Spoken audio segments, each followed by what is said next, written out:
the Fujifilm 35mm f2.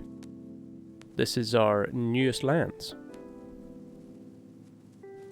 A lens that you've probably heard quite a few good things about, but after using it for about a month or so, will I be keeping it in the camera bag or will I be swapping it out for something else?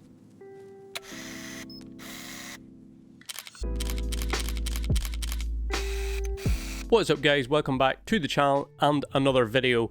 And just before I get into this one, I just want to let you know that this is not in any way a technical detailed review of this lens. I'll leave that to the guys who are into the specs and probably know a lot more about it than me. This is just going to be me giving my opinion on the lens so far and showing you some photos that I've took with it. And hopefully it might help you in some way or other too.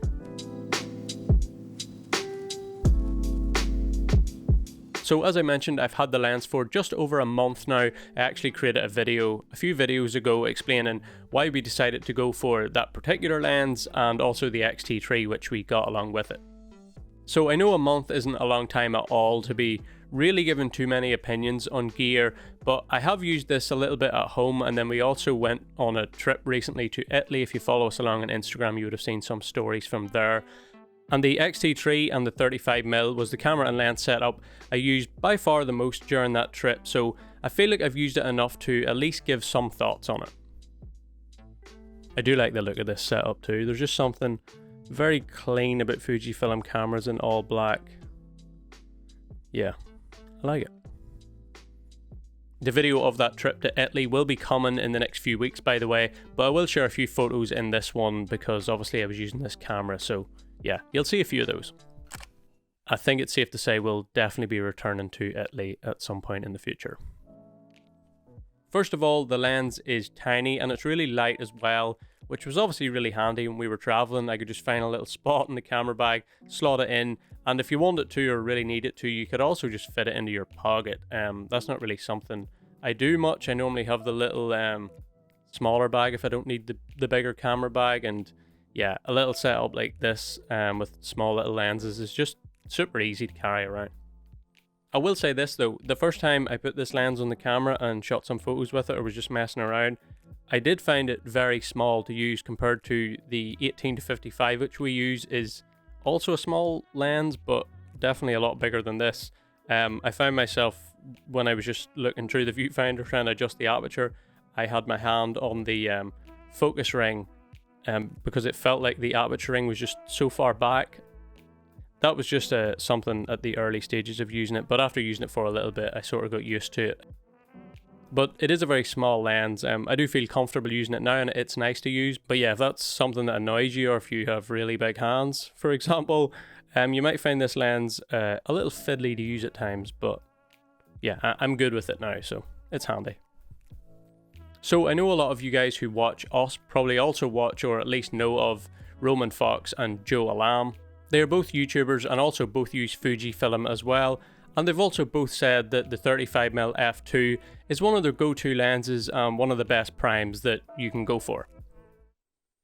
Or something along those lines. Now both of them are definitely more along the lines of street photographers than I am, but after taking this lens to Italy and wandering around the streets and city as well, I totally understand why they feel like this lens is great for street photography. And why they both love it too. As I mentioned in a previous video, it's probably my favourite focal length, or pretty close to it, with 35mm on APS-C being 50mm full frame equivalent. For my style of photography, I just feel like everything I go to take photos of looks good at this focal length, if that makes sense to you. The photos just tend to look how I want them to look, if that makes any more sense. It can feel a little tight at times depending on where you are and what you're photographing, and it depends what way you like your photos to look. If you like that slightly wider look, then obviously it's going to be a little tight for you, but I personally do like that focal length. But are the Fuji Primes as good as everyone says they are? I am definitely not the best person to answer that question, but I can give my input on it, or at least for this lens anyway. Obviously, as I said, I've been using the 18-55 up until now.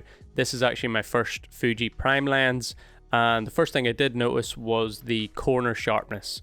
The 18-55 zoom lens, not the greatest performance in the corners. You notice it's starting to get soft, quite a bit soft at times in the corners.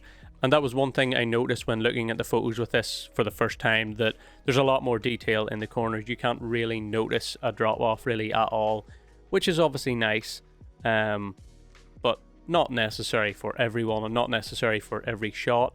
But it's nice to know that if you do need it, the sharpness to the corners is there. That's probably the main takeaway I have so far. Another nice thing about the lens is it's just very well made. You can just tell it's made to a high quality. Fully metal. It does have the clicky apertures, which I do like. I just like the feeling of it. Everything just feels nice. It feels well put together. It does come with this little hood, which is not metal. It's plastic, I believe. I know a lot of people, or I've heard a lot of people don't really particularly like it. I do like the square hood, so I may get one of them at some point, but at least it has a hood of some sort. So yeah, quality-wise, very good. It's also weather sealed, which is nice because the X-T3 with the 18-55 that I'm filming on right now is not weather sealed, so it's nice that I now have the X-T3 with this lens, so I can take it out in reasonably wet conditions and everything should be good, so that's nice. Again, as I mentioned at the start, this is not a detailed spec review. I didn't do any tests or anything. That's just not really my thing. I don't go into that much detail. It doesn't really matter to me, at least I don't think it does anyway. I really like how the photos look. It's sharp and I like the focal length, so, and the quality as well. So that's kind of what I'm looking at when it comes to buying a lens and testing a lens or whatever. So for me, so far, it gets a thumbs up. An overexposed thumbs up by the looks of things. Oh, there was actually one thing that I wrote down that I noticed when I was editing the photos on the very first time that I used this camera and lens. It was this photo of the leaves. I need to go back and check some of the other photos when I'm editing them and stuff, just to see if I notice it on any other ones. But it is this, like, I don't really even know how to explain it. You can see it in the photo here. It's like, I don't know if you call it banding, or I don't know what the technical term for it is. It's not really banding. I don't know.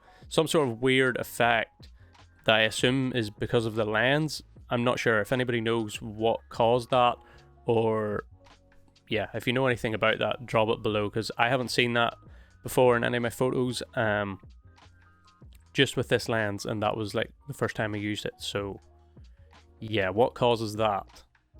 But anyway, less of the technical stuff. What this lens does do, I can tell you, is frees your mind a little when you're out taking photos. And that's mainly because when I'm using it, I have one camera, I have one lens, so I'm not really thinking about different focal lengths and stuff. I'm just trying to capture what I see as best I can with this lens and this focal length.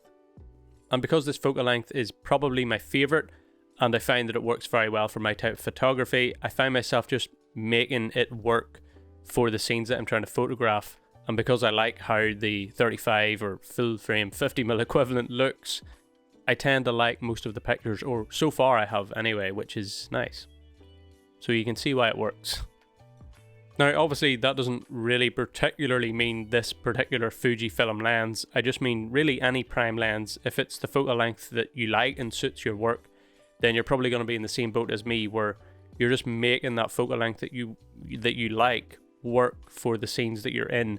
And I found that it freed my mind a little bit, and I felt quite relaxed going around taking photos with the prime lens, which I have seen other YouTubers do, where they'll do videos like that, just sticking, even if it's a zoom lens, sticking to one focal length, and they find that it helps them. And just, yeah, I don't know, I get now why they do that. It just is nice, and it does free the mind a bit, like I said.